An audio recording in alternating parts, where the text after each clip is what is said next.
श्रीमन्नारायण लक्ष्मी नारायण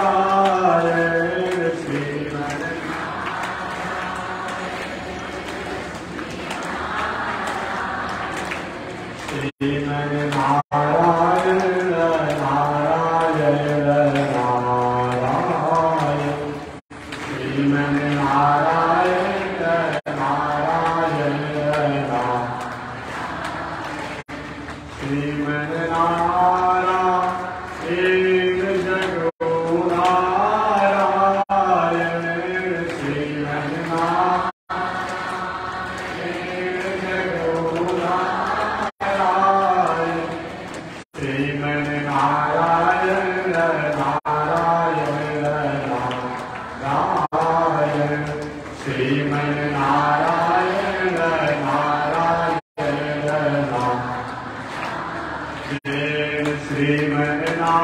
श्रीमन्नारायण भवतारायण श्रीमन्नारायण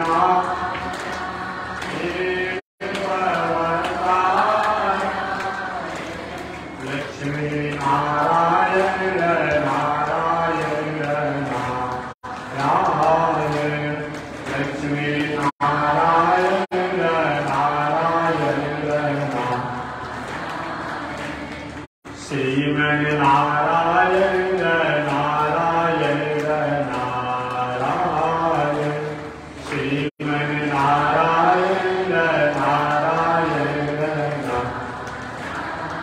बोलिए श्री लक्ष्मी नारायण भगवान की अनंताचार्य कृपया वेदांत द्वयपारगम रामकृष्णामि सद्भक्त विश्वक्सेन मुनिं भजे कासायं यज्ञसूत्रं शुचिवपुषितदाचोर्ध्वपुण्ड्रं चवाले यस्यास्ते दक्षहस्ते कलिकुमतिगिरीन्द्रवज्रं क्रीडन्तम् संसाराग्नि पृष्ठन्त्यै मृतजलममलं दारुपात्रं पवित्रं श्रीविश्वक्सेन सूर्य पदकमलयुगं श्रेयसे संश्रयामि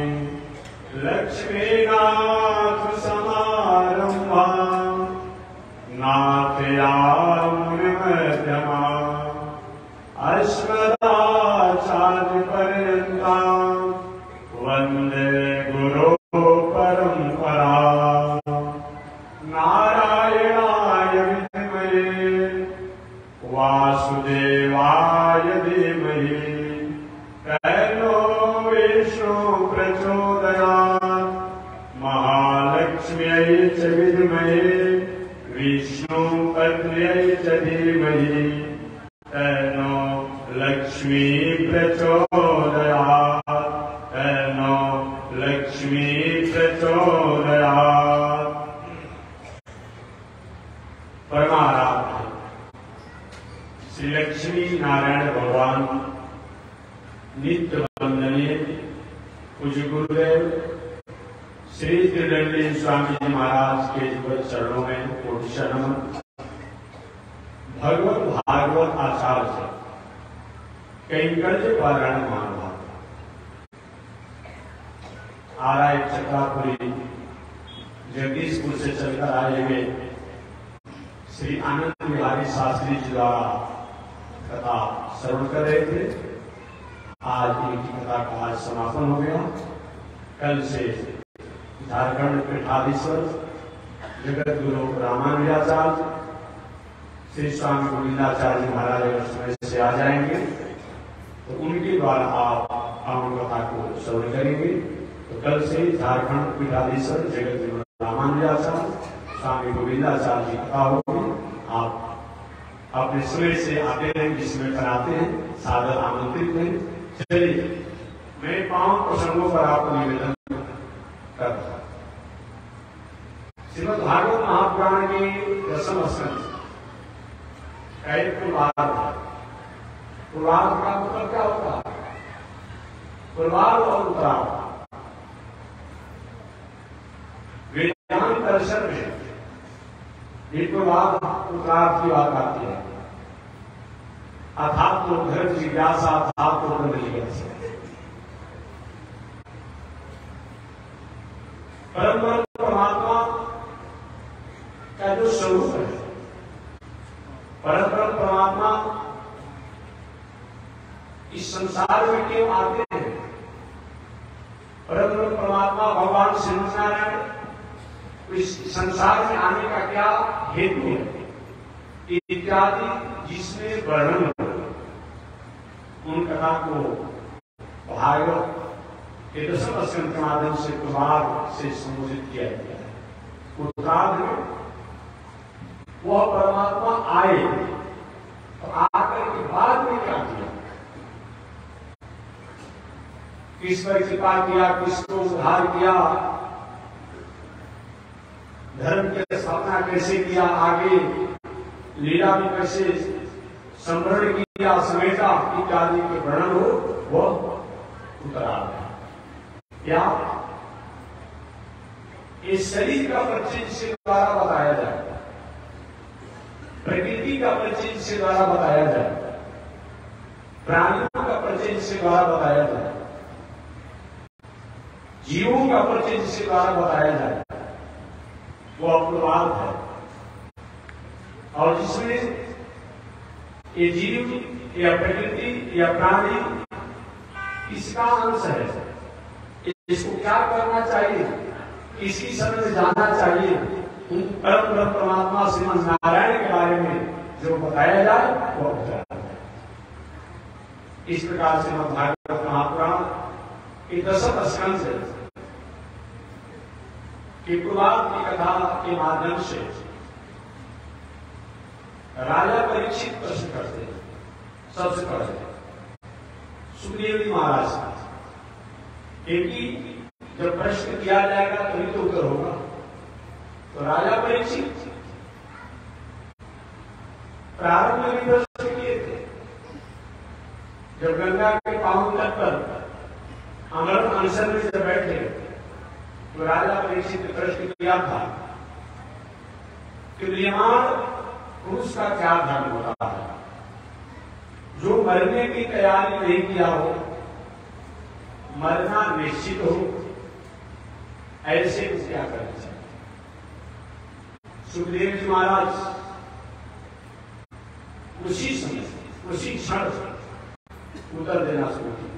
वलियान के प्रश्न परीक्षित महाराज प्रश्न है, श्रेष्ठ है, गरिष्ठ है, वरिष्ठ है, वलियान है। परीक्षित जी मानो भाव ही भाव में प्रार्थना के प्रभु हमारी पूरी पूरी बात ही आपने नहीं सुना और हमें इतना बड़ा सिर आवेदन दिया, कैसे आप ये बातों को तय कर दी कि मेरा प्रश्न श्रेष्ठ है। तो सुखदेव जी ने कहा कि परीक्षित मारे होने में भावना ऐसी होगी, भावना ऐसा होगा, इसीलिए मैंने कहा कि हमारा प्रश्न वैयान है लोक हित में, लोक हित में, राष्ट्र हित में, प्राणियों के हित में जो कर्म होता है, जो प्रश्न होता है वह सब बलियान होता है, श्रेष्ठ होता है, उत्तम होता है। इसलिए तुमने केवल अपने लिए प्रश्न नहीं किया, समस्त प्राणियों के बारे में, मानव मात्र के बारे में आपने पूछा है, क्योंकि एकमात्र तुम ही संसार में नहीं आए, एकमात्र संसार में तुम्हें नहीं मरना है। ये दुनिया में जो भी आया है सब मरने के लिए ही आए, भले हम समझे या न समझे, लेकिन दुनिया में जो लोग भी आए हैं वो सब मरने के लिए आए हैं, जीने के लिए आए हैं, भले हम नहीं समझ पाते हैं, लेकिन सब लोग मरने के लिए आए हैं। क्योंकि इसका नाम है, इस दुनिया का नाम है दुखालय, दुखालय शाश्वत जगत। हॉस्पिटल में जाने का मतलब होता है कि आप रोगी को देखने के लिए या तो सब रोगी बन करके जाना या रोगी को भाव करने जाना। मैंने कहीं न कहीं रोगी से, रोग के समाधान के संबंध से या भाव में कहीं हॉस्पिटल में जा जाता है। हॉस्पिटल में जाने का मतलब भोजनालय में जाने का मतलब होता है या तो भोजन पवाने के लिए, या तो भोजन पाने के लिए, या तो भोजन बनाने के लिए। मैंने भोजन समझ होता नहीं है। ठीक उसी बात का ये दुनिया जो है ये अभी क्या है, दुखालय है। दुखालय शाश्वत जगत, ये दुनिया जो है दुखालय है। हम दुख भोगने के लिए आते हैं और हमारा दूसरा काम नहीं है। केवल इस संसार में हम दुख भोगने के लिए आते हैं। कभी भाई से, कभी पति से, कभी बेटा से, कभी लोग से, कभी परिवार से, कभी शत्रु से, कभी अपने लोगों से, जीवन भर दुख ही दुख हम भोगते हैं। दुखालयम शाश्वत जगत, इसका नाम है मृत्युलोक। इसका मृत्युलोक नाम है। मरने के लिए हम आते हैं। सुखदेव जी का परिचित महाराज इसीलिए श्रेष्ठ है कि तुम केवल मरने वाले नहीं हो, दुनिया में जो भी प्राणी है सब मरने ही वाला है, तो सबके समाधान पर्याप्त। दशम में राजा परीक्षित सुखदेव जी महाराज से प्रश्न करते हैं कि ऋषिवर कथितो वंश विस्तारो भवता सोम सूर्ययो, इसके बारे में मैंने बताया था। हे गुरुवर, कथितो वंश विस्तारो भवता सोम सूर्ययो, महाराज ये बताइए कि वह सोमवंश और सूर्यवंश आगे कैसे विस्तार हुआ। राज्ञाम चूड़े वंश्याम चरितम परमात्मतम, उन वंश परंपरा में जो राजा लोग हुए उन्होंने कौन कौन से आश्चर्य को किया, अद्भुत पराक्रम को किया। और इसके साथ ये भी बताइए वह सूर्यवंश में जो जदु महाराज हुए, वह जदुरस्य धर्मशीलस्य नितराम निशतम, महाराज ये बताइए उन जदुवंश में जो सब राजा जदुवंश जो धर्म के रूप में ही जाने जाते हैं, उन जदुवंश में भगवान श्री कृष्ण साक्षात विष्णु की अवतार होकर के आए, तो अवतार लेकर के संसार में संसार के प्राणियों के लिए क्या किया, कौन कौन से चरित्र किया, पूरे दुनिया के विश्वास और उनकी संसार में सब आना पड़ा। आगे की बात इसको आप नहीं जानते। कल भी मैंने बताया था। अब यहाँ पर राजा परीक्षित इतने बड़े पंडित हैं, इतने बड़े ज्ञानी हैं, इतने बड़े विज्ञ हैं, इतने बड़े वैयाकरणी हैं, ग्रामर के निरंकार है। इस भागवत के श्लोकों में विशुद्ध है वैयाकरण से प्रश्न करते, अगर पढ़ सकते थे कि सूर्य सुन कभी कोई अशुद्धि नहीं होती। एक सूर्य में भी दो अक्षर है, सूर्य में भी दो अक्षर है, तो सूर्य सुन पाले तो कभी नहीं, लेकिन सोम सूर्य जो कहे, इसका मतलब कल भी मैंने बताया था कि वैयाकरण में बताया गया कि राम सीता कहा जाए कि सीताराम कहा जाए, राधा कृष्ण कहा जाए कि कृष्ण राधा कहा जाए, लक्ष्मी नारायण कहा जाए कि नारायण लक्ष्मी कहा जाए। अब पूछा गया वैयाकरण के आचार्य पारणी जी से, महाराज आप तय कर दीजिए, क्या राम सीता कर दिया जाएगा तो दोष हो जाएगा?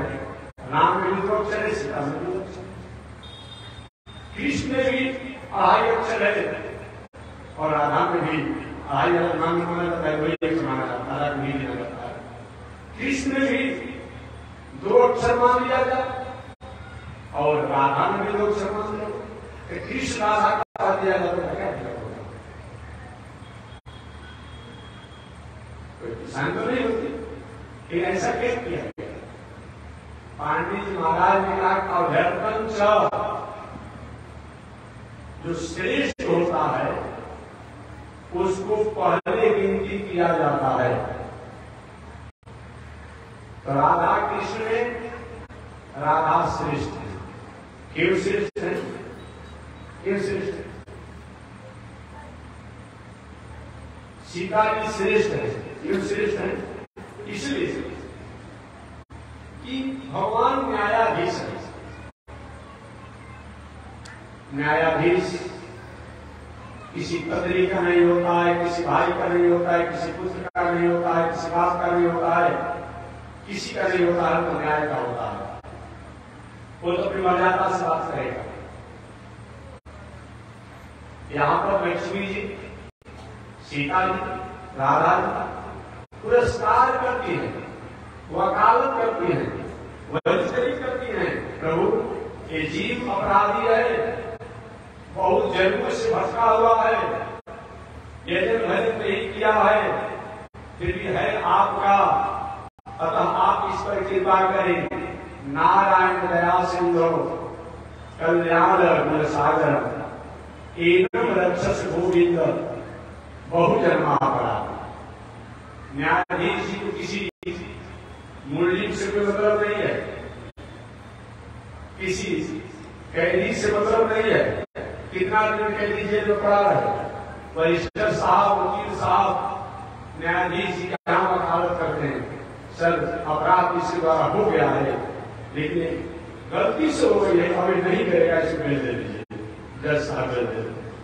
तो वकालत करने का काम वकील साहब करते हैं। ठीक उसी प्रकार जीवों की वकालत करने का काम लक्ष्मी जी करती है। अन्यथा भगवान को चिन्ह देना नहीं है। एक वाल्मीकि रामायण की कथा सुना इस समय रावण जैसे दुराधर्ष राक्षसों का विनाश हो गया, मारे गए। जो कुछ बचे कुचे राक्षस थे राम दल के ही हो गए थे। हनुमान जी महाराज उछलते कूदते हुए गए और भगवान श्री राम के पास जाकर कहा, प्रभु दुराधर्ष लंकेश रावण का वध हो गए, लेकिन स्वयं भगवान श्री राम वध किए। आज नियम है सरकारी प्रक्रियाओं में, सब कुछ होने के बाद ही जब तक घोषणाएं होती है, नोटिफिकेशन जारी नहीं होता है, नोटिस नहीं होती है, तब तक उसको अपने आप घोषणा नहीं किया जाता है। बॉर्डर पर हमारे सेनाओं द्वारा आतंकवादियों को संहार कर दिया जाता है, लेकिन नोटिफिकेशन जब तक नहीं हो जाता है तब तक घोषणाएं नहीं की जाती। भले अपने आप में कर दिया जाता है, लेकिन औपचारिक जो होती है तो जब तक वहां से होता नहीं हुआ। सब भगवान ने लंकेश रावण का हनुमान जी ने सूचना जारी किया, प्रभु लंकेश रावण और लंकेश रावण के सहयोगी जितने भी थे सब मारे गए। भगवान श्री राम ने कहा, हनुमान तुमने ऐसा शुभ और मंगल समाचार सुनाया, तुमको मैं वरदान देता हूं, जो तुमको मांगना है मांग लो, आज जो मांगना चाहते हो। हनुमान ने कहा, भगवान श्री राम से पूछो मांगना क्या है? जिसको नहीं मिलता है नहीं जरूर मांगता है, हमारे पास तो बिना मांगे मिल गया है। अष्ट सिद्धि निधि के दाता असवर दीन जानकी, हम अष्ट सिद्धियां मिल चुकी है, 9 निधियां मिल चुकी है, और मांगना क्या है? भगवान का हनुमान, अगर तुम मांगोगे, अगर तुम मांगोगे तो हमारी प्रसन्नता होगी, मांगो। हनुमान ने विचार किया कि भगवान से मांगने से प्रसन्न होते हैं, मांग लेते हैं कि प्रभु अगर आप मांगने से प्रसन्न होते हैं तो मैं आपसे वर मांगता हूं। आज से कुछ दिन पहले इसी लंकापुरी में मैं आया था, अशोक वाटिका में मैं गया। जगत जननी जगदम्बा को अशोक वाटिका का सहाय निर्बल उदास देखा, राक्षसियों द्वारा राक्षसों द्वारा अनेक प्रकार से यातनाएं दी जा रही थी, वाणी द्वारा, व्यवहार द्वारा उस कष्ट को देखने के बाद जो मैंने देखा था, जब याद आती है तो हमारे रोए खड़े हो जाते हैं और हमारी इच्छा होती है कि जिन राक्षसों द्वारा और राक्षसों द्वारा जगत जननी सीता जी को कष्ट दिया गया, इनका चित्रवध होना चाहिए। चित्रवध का मतलब तड़पा करके अपराधी को दंड देना, इस नाम का है चित्रवध। तड़पा करके अपराधी को दंड देना, चित्रवध। शरीर में दही नमक लगा करके बांध भालू द्वारा चटवा करके इनके शरीर को समाप्त करना। भगवान श्री राम ने कहा ठीक, मैं तुमको पसंद दे चुका हूं, चलो ठीक है, यही होगी। हनुमान जी महाराज चले गए, भगवान कहे कुछ तुम सीता जी को सूचना दे दो कि दुराधर्ष ग्रंथी श्रावण का वध हो गया। वही हनुमान जी विचार के लिए भगवान श्री राम ने आज्ञा दे दिए तो सीता जी को आज्ञा तो देना ही पड़े। चले गए सीता जी के पास, सूचना दी, जगत जननी जगदम्बा दुराधर्ष ग्रंथी श्रावण का वध हो गया, उनके और भी जो सहयोगी उनका भी वध हो गया। मैं सूचना देने आपके पास आया। सीता माता ने कहा हनुमान, तुमको इस सूचना के बदला में जो वरदान मांगना है उसको मांग लो। हनुमान जी महाराज ने कहा माता जी सब कुछ मिला हुआ है, इनमें मन में इच्छा तो तत्काल में मैं आया था, आपको राक्षसों द्वारा बहुत कष्ट दिया गया था, मेरी इच्छा है कि राक्षसों का चित्रवध होना चाहिए। सीता माता ने कहा हाँ, मैं तो समझती थी तुम मेरे स्वामी के भक्त हो, सेवक हो, अनुचर हो, साथ रहते हो, पास में रहते हो, तुम्हारी बुद्धि की मर्यादा और गंभीर होगा। एक अभी उनको पता चला कि तुम बांदर जाति को होने के कारण तुम्हारा स्वभाव अभी चंचल है। इन राक्षसियों का चित्रवध, इनका चित्रवध क्यों होना चाहिए? हनुमान जी इसलिए राक्षसियों का चित्रवध होना चाहिए कि प्रथम बार जब मैं आया था इन राक्षसियों ने आपको तड़पाया, डरवाया, धमकाया था, अब इनका चित्रवध होना चाहिए। सीता माता ने सभा का चित्रवध हनुमान तुम्हारा होना चाहिए। फिर कोई व्यक्ति मिलजुल गया हो, वकील साहब अपराध में हो, चलो इस बात से बिल दिया ही देंगे, न्यायाधीश जी कहीं भरोसा बना, कैसा स्थिति हो जाएगी। हनुमान जी गए थे कि राक्षसियों की चित्रवध का वरदान मैं पूरा करूंगा। उसमें जगत जननी सीता माता ने कहा हनुमान चित्रवध तुम्हारा होना चाहिए, चित्रवध इन राक्षसियों का नहीं होना चाहिए। उसमें हनुमान जी मेरा चित्रवध, मैंने कौन सा अपराध किया है, मेरा चित्रवध होना चाहिए। सीता माता ने राक्षसियों ने कौन सा अपराध किया है, हनुमान राक्षस ने आपको कष्ट दिया है। सीता माता ने आपका चित्रवध हनुमान से होना चाहिए।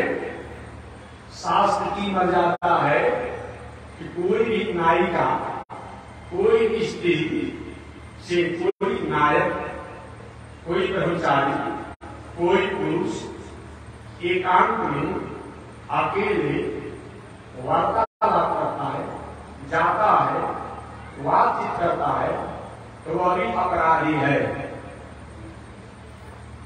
मैं कर्मचारी नहीं, मैं प्रतिपरायण, तुम अपने नैतिक कर्मचारी कहते हो। तुम अशोक वाटिका में प्रथम बार तो तुम हमारे पास आया, तो क्या तुम्हारे पर अपराध का कानून लागू नहीं होगा? अपराध लागू होगा कि नहीं होगा?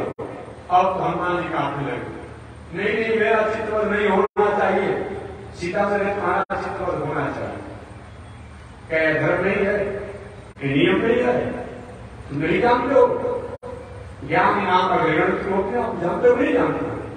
हनुमान जी ने कहा माता जी चित्रवध तो मेरा होना चाहिए तब जब मैं अपने स्वेच्छा से आपके पास आकर के वार्तालाप करता, तब मैं अपने स्वामी भगवान श्री राम की आज्ञा से आपके पास आया और उनकी संदेशा उनकी सूचना को आपको सुनाया, अतः मेरा चित्रवध नहीं होना चाहिए। सीता माता ने कहा कि हनुमान, जब अपने स्वामी राम की आज्ञा अनुसार आदेश से तुम मेरे पास आए तो तुम्हारा चित्रवध नहीं होना चाहिए। ये राक्षसियां अपने स्वामी लंकेश रावण के आदेश से और हमको कष्ट दिया, इनका चित्रवध नहीं होना चाहिए। अभी तक दुनिया के लोग जानते थे कि राम जी बहुत बड़े दयालु हैं। राम जी की दयालुता जो है, सीता जी के दयालुता के सामने पसीना पसीनी का हो गया। राम जी की दयालुता कहीं पसीना हो गया तो सीता जी की दयालुता पसीनी हो गया, बड़ा हो गया अपने आप में। अच्छे बताइए, राम जी किसी पर कृपा किए हैं? नाराज मत हो, राम जी भक्त है, आप लोग राम जी भक्त होते। राम जी आज तक किसी पर कुछ किए हैं? राम जी अपने बाप के हुए कि हमारा तो हो जाएंगे। राम राम कहीं राम कहीं राम राम कहीं राम राम हुए। ये पढ़े नहीं पढ़े आपने? 6 बार राम राम दशरथ जी महाराज कहे, अब कभी उनको राम हुए सुधाम।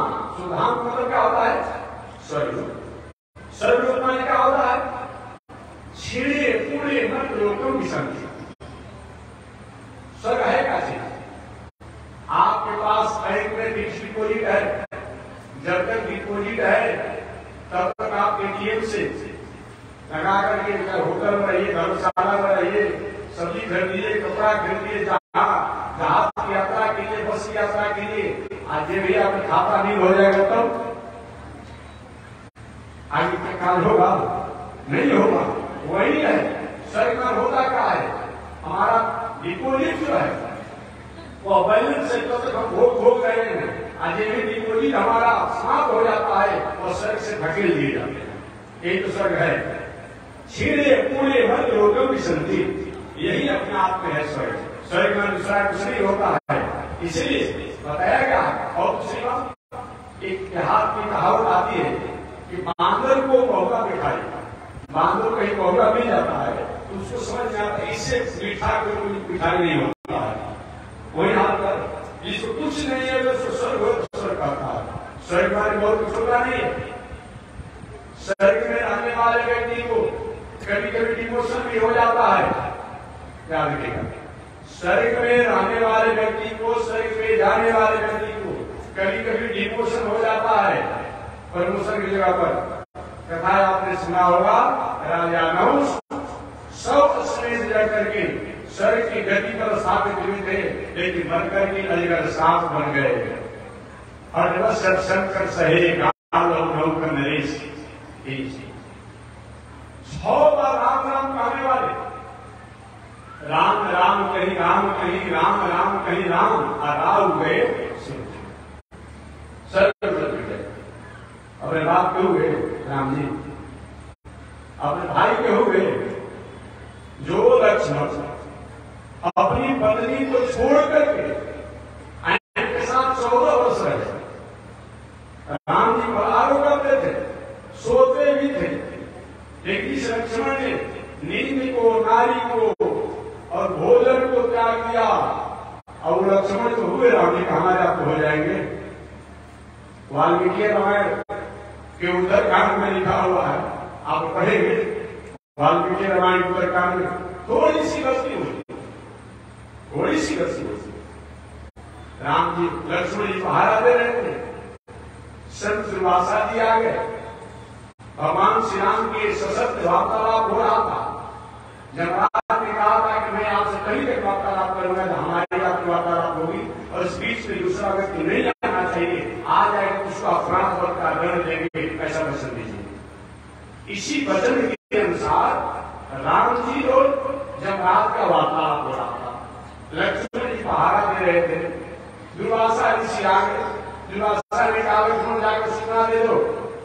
दुर्वासा क्या है, हमारा पूरे रघुवंश को विनाश कर दूंगा। अब क्या करें, इस स्थिति में क्या कर लक्ष्मण जी? चले गए सूचना देने, भगवान श्री राम लक्ष्मण जानते हो मेरी प्रतिज्ञा है, और इस बाणों द्वारा मैं तुम्हें ही मारूंगा। आपने धनुष पर बाणों को चढ़ाए, लक्ष्मण को मारने के लिए तैयार हो गए। समझिए, जो लंकापुरी में यही राम जी कहते हैं, जय हो अवध कवन लाई, नारी हेतु के बंधु गवाई। नारी के कारण बंधु को मैं गंवा दिया। वो लक्ष्मण को मारने के लिए तैयार हो गए भगवान श्याम। वाल्मीकि रामायण को उत्तरकांड पढ़ लीजिएगा। उसमें बामदेव, जवाली, वशिष्ठ, अरे तुम ये क्या कर रहे हो? ये हमारा वचन है, राम को निर्नावास से मैं अपने वचन से पीछे नहीं हटूंगा, अपनी मर्यादा से मैं पीछे नहीं हटूंगा। पत्नी का त्याग हो सकता है, पुत्र का त्याग हो सकता है, भाई का त्याग हो सकता है, हाथ का त्याग हो सकता है, इस शरीर की दुनिया से मैं त्याग दूंगा, लेकिन अपने वचन से मैं पीछे नहीं रहूंगा। उसने मंत्रियों ने मंत्रणा दिया, जो अपना सुहृदजन हो और उसके द्वारा कोई गलती हो जाए तो मार देना एक प्राण बन नहीं है, उसको अपने से अलग कर देना, उसको पद को छीन लेना, ये भी प्राण बध होता है। इसीलिए ऐसा ही ना कीजिए। वही भगवान श्री राम लक्ष्मण, तुम मेरे सामने मुझे दिखाने का अधिकारी नहीं हो, तुमने अपराध किया है, जाओ पुकार घाट में डूब करके मर जाओ। वही लक्ष्मण जाकर पुकार घाट में जाकर अपने जीवन को समाप्त कर। राम जी अपने भाई को हुए, हमारा आपको हो जाएंगे, अपने बाप को हुए, अपनी पत्नी को हुए नहीं कि हमारा आपको हो जाएंगे, बताइए हुए। सारी दुनिया कह रही है, आकाश रानी से लेकर के देवता से लेकर के ऋषि से लेकर के कि सीता जी में कोई दोष नहीं है, कोई दोष नहीं, सब कह रहा है। अब फिर भी लोकापवाद को लेकर के भगवान श्री राम ने सीता जी की परीक्षा ली। राजा है ना, राजा के लिए 2-4 वोट लिए जाता है, वही वोट हो जाता है। मंत्रियों की मंत्रणा जो वही वोट हो जाती है, लेकिन सब लोग एक अयोध्या का प्रजा द्वारा कमेंट किया गया, उन्हें उठाया गया, विरोध किया गया, लोकापवाद किया गया। लेकिन भगवान श्री राम उन सीता की परीक्षा और त्यागने की बात करते हैं। एक बात और मैं कहूंगा, भले आज डेमोक्रेसी चल रहा है, प्रजातांत्रिक प्रणाली चल रही है, प्रजातांत्रिक शासन चल रहा है, लेकिन है एक कोई वार्ड के सदस्य बन जा रहा है तो वो चाहता है कि 7 पीढ़ी का हमारे ही परिवार के वार्ड के सदस्य बनते रहे, चाहे काम करे न करे।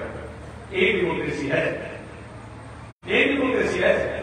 चाहे कितना भी जनता विरोध करते रहे, वार्ड के लोग विरोध करते रहे, छोटा असर की बात नहीं किया, बड़े असर में तो होता है। कितना भी होते रहे, हमारे द्वारा चाहे प्रजा का भलाई हो या हो, इन्होंने बढ़ गए, हम ही नहीं, हमारा पीढ़ी का पीढ़ी बढ़ते रहे। ये डेमोक्रेसी है, ये डेमोक्रेसी की भाषा नहीं है। Democracy the government of the people and right, प्रजातांत्रिक शासन प्रणाली जो लोगों से, लोगों द्वारा लोगों के लिए चलाई जाती है। कहां लोगों को चलाई जा रही है? जो बैठता है अपने आप बनने से पहले अपने आप बहुत स्थिति में रहता है, आप बनने के बाद ये दुनिया का सब कुछ प्राप्त कर लेता है। क्या डेमोक्रेसी है? धन है भगवान श्री राम के राजतंत्र में भी डेमोक्रेसी की व्यवस्था किया। एक भी अविश्वास प्रस्ताव हुआ कि नहीं, एक भी अविश्वास प्रस्ताव नहीं होना चाहिए, इसके लिए मैं अपने आप लोकापवाद को बंद करूंगा। आज इसके पक्ष में बहुमत हो जाता है, उसी को मान लिया जाता है कि नहीं, एक भी अविश्वास प्रस्ताव नहीं होना चाहिए। पूरे अयोध्यावासियों ने कहा सीता में कोई दोष नहीं है, ऋषियों ने कहा, देवताओं ने कहा, लेकिन फिर भी एक वहां का प्रजा द्वारा एक लोकापवाद उन्हें उठाया गया कि सीता जी रावण के पास रही, क्या सीता जी के साथ रावण ने क्या कहीं मर्यादा संभव हो सकता है? ये भी लोकापवाद था। वही सीता जी को परीक्षा देना पड़ा, आप जानते होंगे, और परीक्षा के बाद अंत में सीता जी ने सारे दुनिया के सामने कहा कि मेरे मन से, वचन से, वाणी से, शरीर से, भाव से अपने स्वामी राम के अलावा अगर दुनिया में किसी को अपने आप स्मरण तक नहीं किया हो, ध्यान नहीं किया है, चिंतन नहीं किया है, पृथ्वी माता मैं आप ही के द्वारा जन्म ली हूँ और आप ही में चली जाती, ऐसा हमें आप जगह दीजिए। उसी से पृथ्वी फटी और सीता माता सबके देखते पृथ्वी में चली गई। राम जी अपने पत्नी को हुए, सारा दुनिया कहते रह गया, अपने भाई को हुए, अपने बाप को हुए, वो देवताओं का पुत्र जयंत थोड़ी सी गलती कर दिया था, सारे सब कुछ क्षमा भी मांग लिया, मुदई और मुदाले दोनों एक हो गया।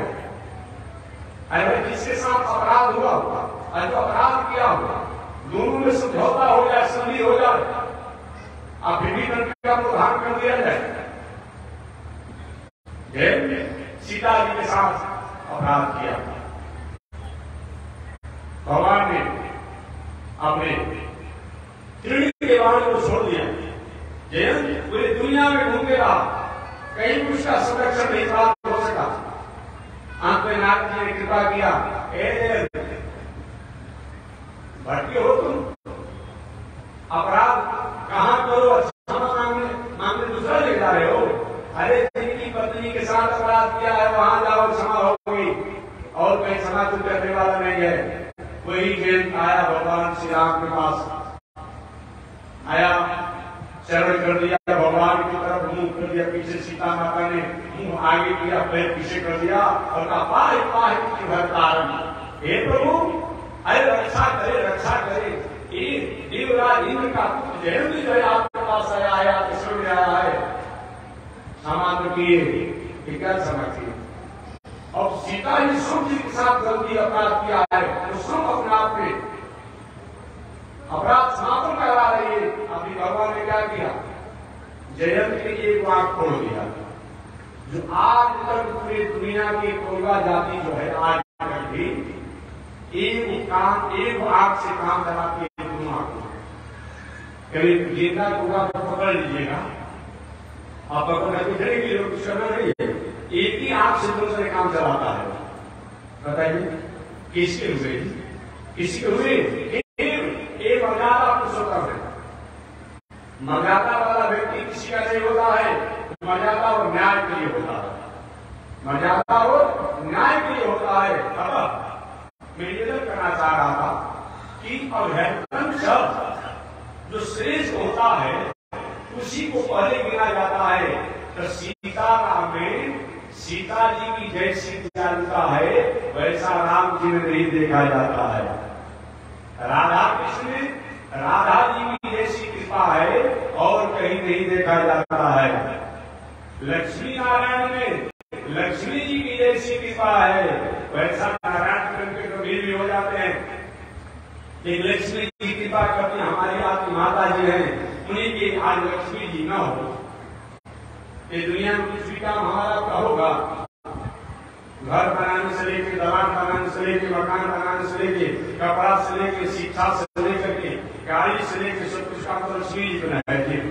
इसलिए दुनिया में जितने भी नास्तिक हैं, कर्मी हैं, वे शर्मी हैं, भले ही लोग भगवान को नहीं मानते, लेकिन कोई ऐसा नहीं है जो कहता है कि हमें लक्ष्मी नहीं चाहिए। एक अपराधी को भी लक्ष्मी चाहिए, एक कर्मी को भी लक्ष्मी चाहिए, एक नास्तिक को भी लक्ष्मी चाहिए।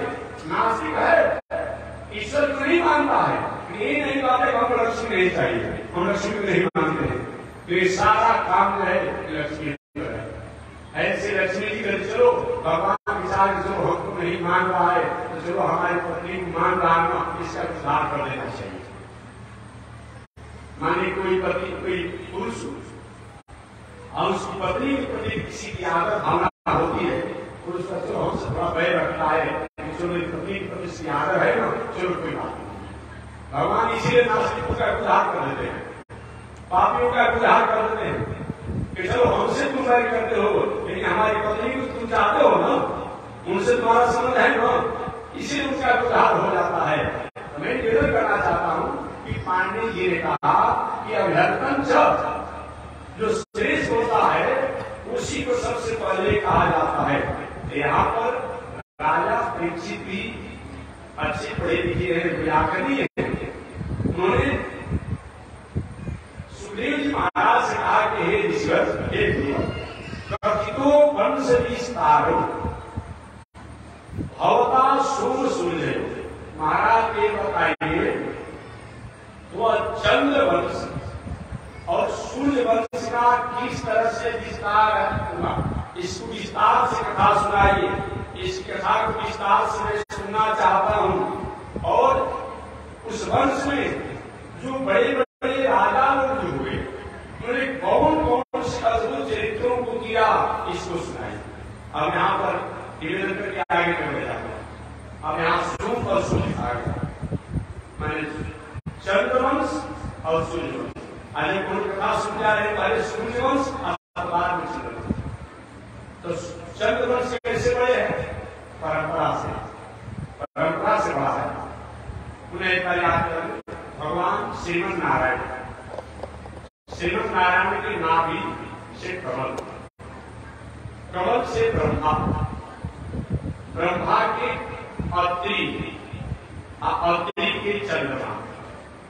तो चंद्रवंश पांचवा पीढ़ी से आगे शुरू हो जा रहा है, अत्रि के चंद्रमा। इधर सूर्यवंश की परंपरा की भगवान श्रीमन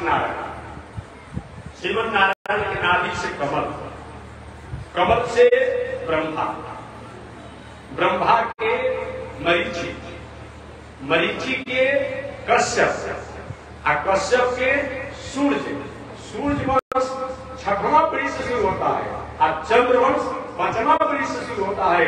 इस तरह से समझा जाए तो इसलिए हमारे राजा परीक्षित ने चंद्रवंश को पहले बताया, सूर्यवंश को बाद में बताया।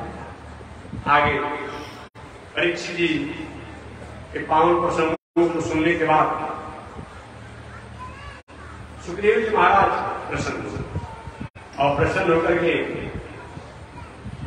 एक परीक्षित, धन्य है तुम्हारा मति, तुम्हारा बुद्धि, तुम्हारी गति। जो इतनी कथा सुनने के बाद भी भगवान तुम्हारा शरीर बना हुआ है, तुम धन्यवाद के पात्र हो। राजा परीक्षित के गुरु जी, मैं धन्यवाद का पात्र नहीं हूं। भगवान की कथाओं को सुनकर के मैं इतना अपने आप करने को तृप्त हो रहा हूं कि संसारिक भोजन और संसारिक प्यास की हमारी इच्छाएं नहीं रह गई है। मैं आपसे महाराज जी, आप बताइए, मैं जानना चाहता हूं कि बलराम जी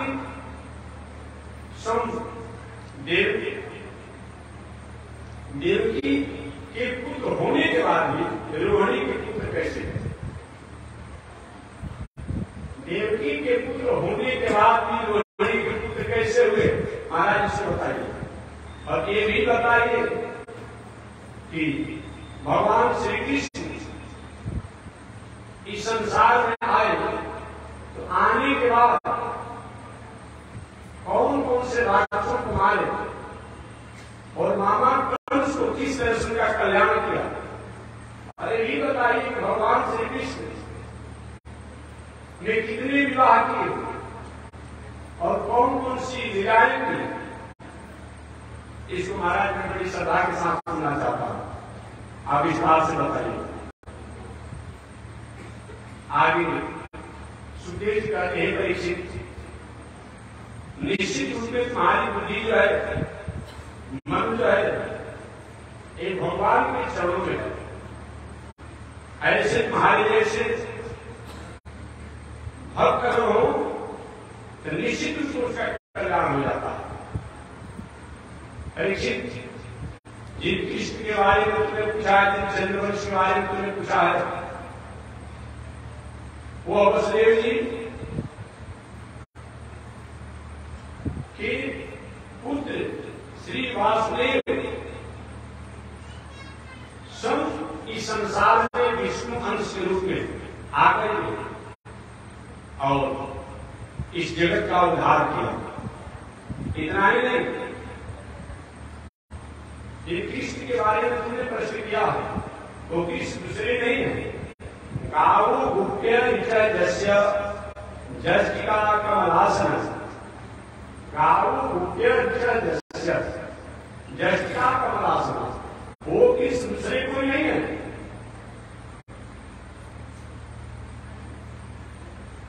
वामनावतार में, नरसिंहावतार में नरसिंहावतार के स्वरूप को लेकर के दैत्यों के संहार होने के बाद जो भी देवताओं की पत्नियां थी वो भगवान के साथ रह करके उनकी आनंद को स्वीकार करना चाहते थे। नरसिंहावतार परमात्मा ने कहा था कि द्वापर युग में तुम्हारे मन पूरा होंगे, फिर प्रतीक्षा कर। वामनावतार भगवान का हुआ, दैत्यराज बलि देवताओं की ऋषियों की जो भी पत्नियां थी पुत्रियां थी सब वामन भगवान के प्रति स्नेह की भावना रखना चाहती थी। वामन भगवान ने कहा अभी समय नहीं है, द्वापर युग आएगा तुम्हारा मन। त्रेता युग की बात आई। त्रेता युग में भगवान श्री राम जब जनकपुर में गए थे तो जनकपुर की नारियों ने राम जी के सौंदर्य रावण को देकर के सब लोग ने मन में इच्छा बनाया, काश ये मेरे स्वामी होते, मेरे पति होते तो अच्छा होता। भगवान श्री राम ने महीनों ने कहा अभी तो मैं एक पति पर कार्य हूं, कृष्णावतार में तुम्हारी भावनाओं को मैं पूरा करूंगा। ये सभी ऋषियों जो ऋषि तपस्या करने वाले, साधना करने वाले, आराधना करने वाले थे, सभी ऋषियों के मन में एक भावना रहा करती थी कि हम रात दिन परमात्मा का चिंतन करते हैं, ध्यान करते हैं, लेकिन वो परमात्मा के साथ रहकर के आनंद के रस को कैसे पूरा किया जाए। इसके लिए भगवान ने कहा द्वापर युग में सब आप लोग गोप बालक बन जाएंगे, गोपियां बनेंगे और आपके साथ आपका आनंद का होता रहेगा।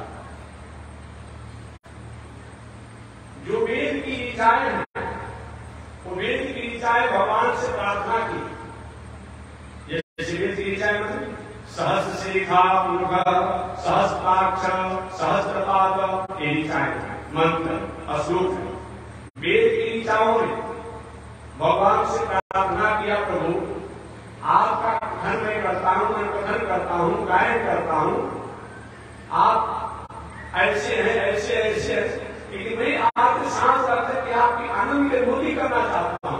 भगवान का द्वापर युग में तुम भी गोपी गोपाल बाल और गोपियां बन जाना, वही वेद की इच्छा नहीं अपने आपके गोपियां गोपाल बाल बने। ब्रह्मा जी एक बार भगवान से प्रार्थना की, प्रभु मैं विधाता कहलाता हूं, विधि का स्वामी कहलाता हूं, प्रजापति कहलाता हूं, मैं चाहता हूं आपके साथ आनंद की अनुभूति करने के लिए। भगवान का द्वापर युग में आपका नाम क्या होगा ब्रह्मा जी? वही भगवान श्री कृष्ण के पास गाऊ गोप्य जस्य जस्टिका कमलासन, भगवान के पास जो छड़ी था वही साक्षात ब्रह्मा जी बने हुए थे।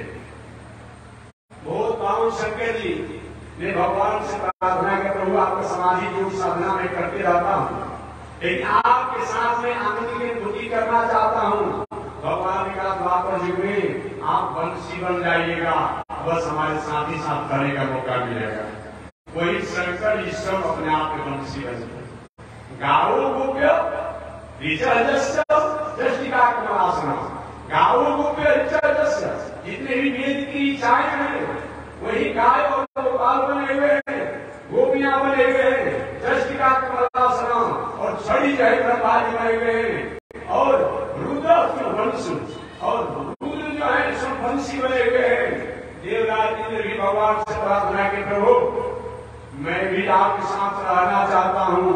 भगवान ने कहा के द्वापर का प्रतीक्षा करो। वही सब देवराज जी रहे, भगवान गायों को बुलाने के लिए जो श्रृंगी रखते थे, जो जिस आज घोड़ा रखने वालों एक लोहे का होता है बुलाते रहते हैं, वही अपने आप में सब देवराज जी। ऐसे सभी देवता ऋषि संत ऋषि पत्नियां देवपत्नियां सब भगवान से अपने आप के साथ रहने के लिए अलग अलग, कोई गाय की बछड़ी बन गए, कोई गाय बन गया था, कोई गोपी बन गया था, कोई गोपाल बन गया था, और सब अलग अलग ब्रज वृंदावन मथुरा गोकुल बरसाने इत्यादि में अपना डेरा डाल दिया था कि भगवान कहीं गए तो बापू जी में आऊंगा तो सबकी अरमान को पूरा करूंगा। आगे श्री सुखदेव जी महाराज कहते हैं परीक्षित इस प्रकार प्रतीक्षा में लोग रहते रहे, समय आकर के भगवान विचार के कब चलना चाहिए। भगवान इस संसार में आते तो हैं, लेकिन जब धर्म का ह्रास लगता है, संत महात्माओं के प्रति राजा का प्रजा का उदासी होता है,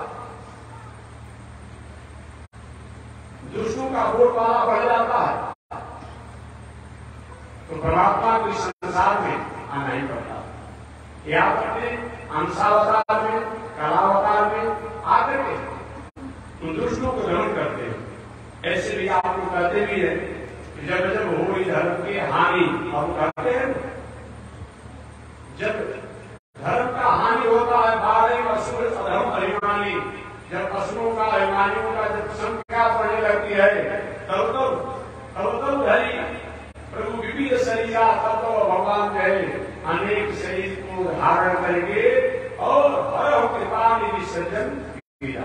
वे महापुरुषों के कष्टों को दूर करते हैं। इसी बात को श्रीमद् भगवद गीता में अन्यत्र भी कहा गया है, जरा जरा ही धर्म से इत्यादि द्वारा कहते बताया गया। दुराचारी लोग का दुराचार बढ़ते चला गया। अनाचारी, पापाचारी, बेविचारी, कुकर्मी, अनीति अन्याय से रहने वाले लोग पूरी दुनिया में उनका एक तांडव हो गया। पृथ्वी माता जनसंख्या से प्रभावित नहीं होती है कि हमारे में इतना जनसंख्या हो गया।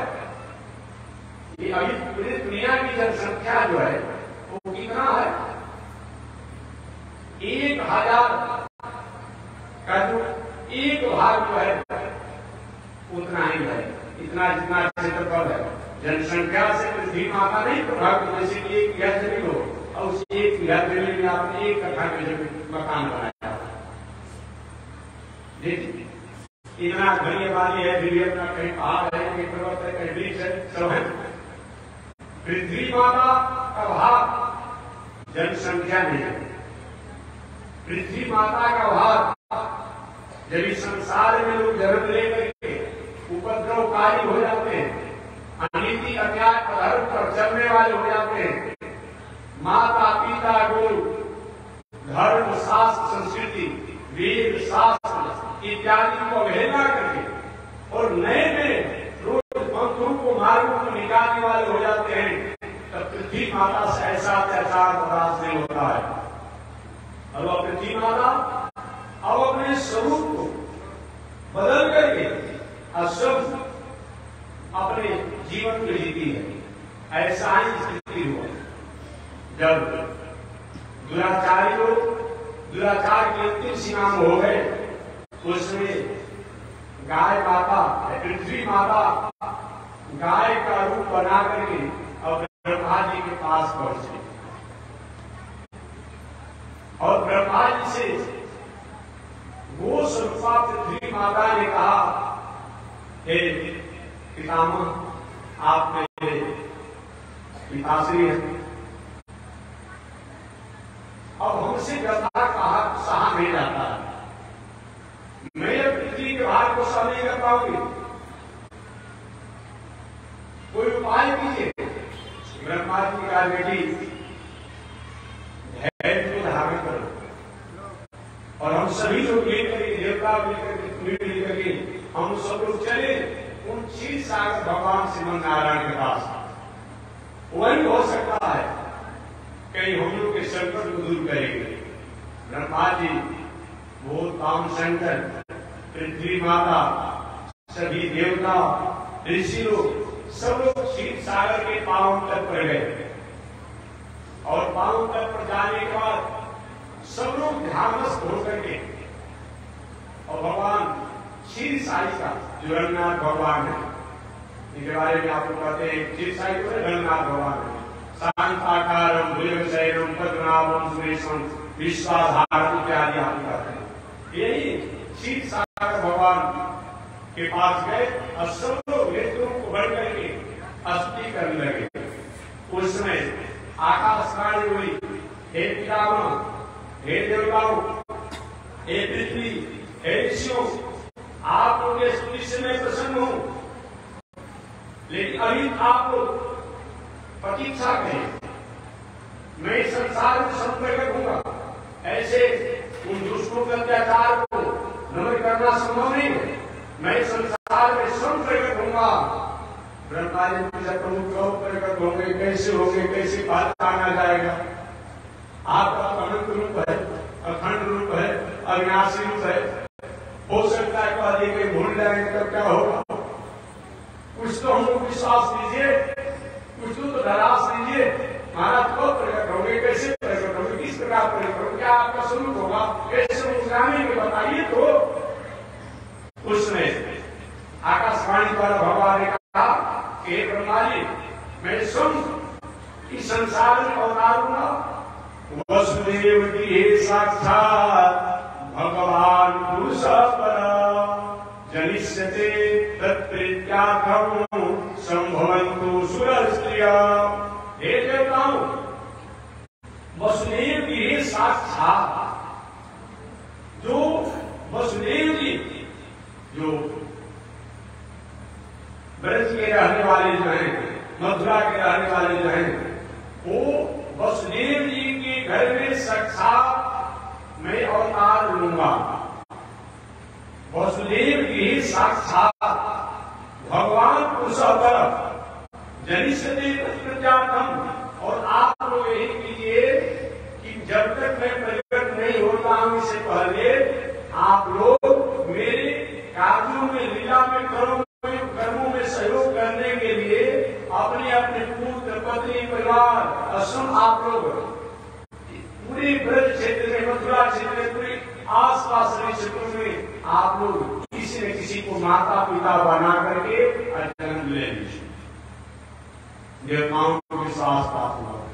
वही जो भी ब्रज, मथुरा, वृंदावन लोग थे, केवल गाय नहीं थी, वे गोपियां नहीं थी, केवल गोप नहीं थे, केवल गोपाल बाल नहीं थे, कोई देवता था, कोई देवी था, कोई देवताओं की पत्नियां।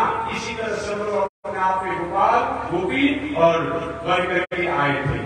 तो इस प्रकार से सभी देवताओं ने जब आकाशवाणी की बातों को सुना तो सब लोग वहां से भगवान द्वारा आकाशवाणी सुन करके ब्रह्मा जी ने विश्वस्त किया कि भैया तुम लोग अपने प्यारी बन जाओ। और सभी देवता लोग धीरे धीरे उस ब्रज गोकुल वृंदावन मथुरा में किसके द्वारा किसको माता बनाए, किसको पिता बनाए, किसको भाई बनाए, किसको क्या बनाए, ऐसे सब लोग अपने आप में अपने विचार कर रहे हैं। तभी इतने भरने वाणी को विराम दे रहा हूं और शेष चर्चा कल करूंगा कि कैसे कैसे देवता लोग इस धराधाम पर व्रत के क्षेत्रों में और अपना प्रकट हुए, किसको क्या बना करके और भगवान किस प्रकार से आए। शेष चर्चा अगले दिन आदि इसी के साथ माने विराम। एक बार भगवान का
संत नहीं होते जग में तो जन्म था संसार हो। संत होते जग में तो जन्म था संसार। श्रीमन नारायण नारायण नारायण।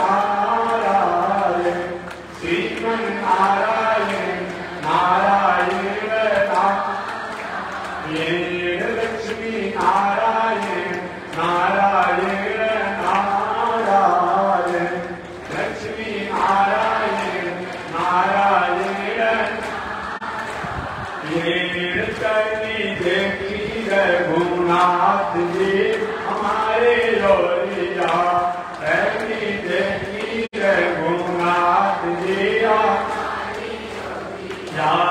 तैनी ताकी रघुनाथ जी हमारे लोरिया तैनी ताकी रघुनाथ जी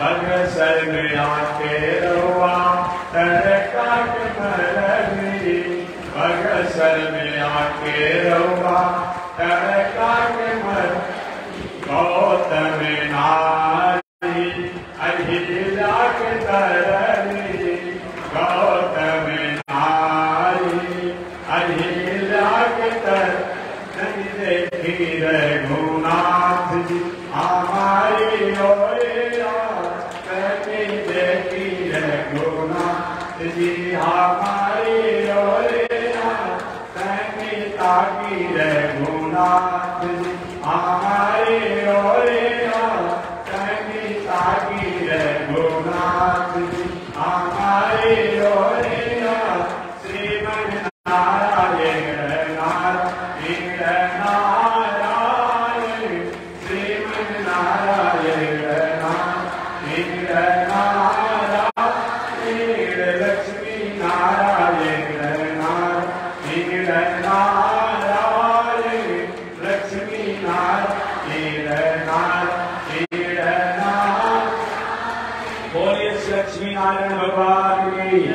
श्री भाष्यकार भगवान श्री रामानुजाचार्य स्वामी महाराज की, श्री कृपाल वेंकटाचार्य स्वामी महाराज की, अनंताचार्य गादी स्वामी महाराज की, परमाचार्य रामकृष्णाचार्य स्वामी महाराज की, श्री रामदेव स्वामी जी महाराज की, श्री रामकृष्णाचार्य स्वामी महाराज की, विश्वचंद्राचार्य श्री त्रिवेणी स्वामी जी महाराज की, पावन धाम की, पावन धाम की, पावन स्थल की, पावन महामहोत्सव की, बंशीधर भगवान की, पावन आश्रम श्री आश्रम सेतुवन बक्सर विहार भारत धाम की, जगत जननी जगदम्बा श्री महालक्ष्मी माता की, महालक्ष्मी माता की। जय जय श्री सीताराम, जय जय श्री राधेश्याम, जय जय श्री श्रीमन्नारायण, जय जय श्री भाष्यकार, जय जय श्री रामानुजाचार्य, जय जय श्री रामानुजाचार्य। हरि ओम। शांति शांति शांति।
लक्ष्मी नारायण भगवान की, स्वामी महाराज की। हरि ओम। शांति शांति शांति।